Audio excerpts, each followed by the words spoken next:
गुरु गोबिंद सिंह जी की प्रेरणादायक साखी, करुणा का महासागर, घायल बछड़ा और दशमेश पिता का न्याय। हिमाचल की गोद में बसा पांवटा साहिब, जहां यमुना नदी कल कल करती बहती है, गुरु गोबिंद सिंह जी के जीवन का एक बहुत ही शांत और सृजनात्मक पाव था। यहाँ गुरु जी केवल शस्त्रों का अभ्यास ही नहीं करते थे, बल्कि प्रकृति के साथ गहरा संवाद भी करते थे।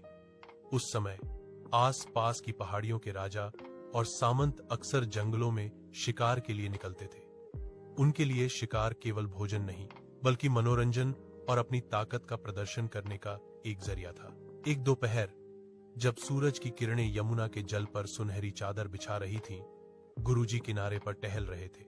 अचानक पास की घनी झाड़ियों से एक बहुत ही करुण और दर्द भरी आवाज आई। गुरुजी के कदम रुक गए। उन्होंने देखा कि एक छोटा सा बछड़ा, जिसकी उम्र अभी मुश्किल से कुछ महीने होगी, लहूलुहान अवस्था में झाड़ियों के पीछे छिपने की नाकाम कोशिश कर रहा था। उस नन्हे जीव के पिछले हिस्से में एक जहरीला तीर धंसा हुआ था। वह दर्द से कांप रहा था और उसकी बब आंखों में मौत का खौफ साफ दिखाई दे रहा था। वह भागना चाहता था, लेकिन शरीर साथ नहीं दे रहा था। अभी गुरुजी उस बछड़े की ओर बबला ही रहे थे कि वहां घोड़ों की टापों की आवाज सुनाई दी। एक पहाड़ी राजा के कुछ सैनिक और शिकारी वहां आ पहुंचे। उनके चेहरों पर शिकार मिलने की खुशी थी। उनमें से एक सैनिक चिल्लाया, हटो, यह हमारा शिकार है। इस बछड़े ने बहुत दोहाया है हमें, अब यह हमारे हाथ लग गया है। आज रात के जश्न के लिए इसका कोमल मांस बहुत लजीज होगा, इसे तुरंत पक लो। जैसे ही शिकारी आगे बढ़े, उन्होंने देखा कि एक ओजस्वी और तेजस्वी व्यक्तित्व उस बछड़े के आगे खड़ा है। गुरु गोबिंद सिंह जी एक अभेद्य ढाल की तरह उस बेजुबान के रक्षक बनकर खड़े हो गए। गुरुजी की आवाज में वह गर्जना थी जो पहाड़ों को हिला दे, लेकिन उसमें करुणा भी घुली थी। उन्होंने उन शिकारियों की आंखों में आंखें डालकर कहा, ठहरो, शस्त्रों की मर्यादा को पहचानो। यह अबोध बच्चा अभी अपनी मां का दूध पीता जीव है। इसने तुम्हारा क्या बिगाड़ा है? जो योद्धा अपनी शक्ति का प्रदर्शन ऐसे बेबस और मासूम जीवों पर करते हैं, वे शूरवीर नहीं, बल्कि कायर कहलाते हैं। असली वीरता तो रणभूमि में शत्रु के सामने सीना तान कर खड़े होने में है, किसी मासूम का रक्त बहाने में नहीं। सैनिकों ने झेंपते हुए कहा, महाराज, हम तो केवल मनोरंजन कर रहे थे। शिकार करना राजाओं का अधिकार है। गुरुजी ने गंभीर होकर उत्तर दिया, जिस मनोरंजन की कीमत किसी की जान हो, वह खेल नहीं, पाप है। जिस खेल में किसी मां गाय से उसका बच्चा छीन लिया जाए, वह मनोरंजन अधर्म की श्रेणी में आता है।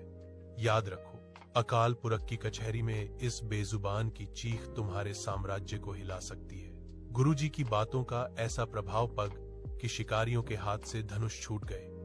गुरुजी खुद घुटनों के बल उस घायल बछड़े के पास बैठे। उन्होंने बहे ही कोमल हाथों से उसके शरीर में धंसा तीर निकाला। बछड़ा दर्द से छटपटाया, लेकिन गुरुजी के ममता भरे स्पर्श ने उसे जैसे जादू की तरह शांत कर दिया। गुरुजी ने अपने सिखों को आदेश दिया, जाओ, तुरंत जंगल से जड़ी बूटियां और मरहम लेकर आओ। सिखों ने जी बूटियों का लेप तैयार किया और गुरुजी ने स्वयं अपने हाथों से उस बछड़े के घाव पर मरहम लगाया। वे तब तक वहां से नहीं हिले जब तक कि वह बछड़ा सुरक्षित खा नहीं हो गया। कुछ ही देर में जंगल की ओर से रंभाती हुई एक गाय वहां पहुंची, जो अपने बिछे बच्चे को ढूंढ रही थी। जैसे ही बछड़े ने अपनी मां को देखा, वह लखाते हुए उसकी ओर भागा। गाय ने अपने बच्चे के घावों को चाटना शुरू किया और अपनी कृतज्ञता व्यक्त करने के लिए गुरुजी की ओर देखा। यह दृश्य देखकर पत्थर दिल शिकारियों की आंखें भर आईं।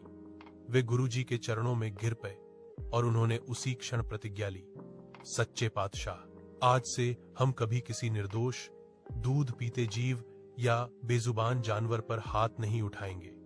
आपने हमें सिखाया कि असली राज धर्म जीव रक्षा में है। इस कथा का विशेष संदेश अहिंसा और वीरता। गुरुजी ने सिखाया कि शस्त्र केवल रक्षा के लिए होने चाहिए, भक्षण के लिए नहीं। मूक प्राणियों का सम्मान। परमात्मा की सृष्टि में हर जीव का अपना स्थान और अधिकार है। शिक्षा। गुरुजी ने दंड देने के बजाय उपदेश के माध्यम से शिकारियों की आत्मा को जगाया। अगर आपको यह साखी अच्छी लगी तो कमेंट बॉक्स में वाहे गुरुजी जरूर लिखें।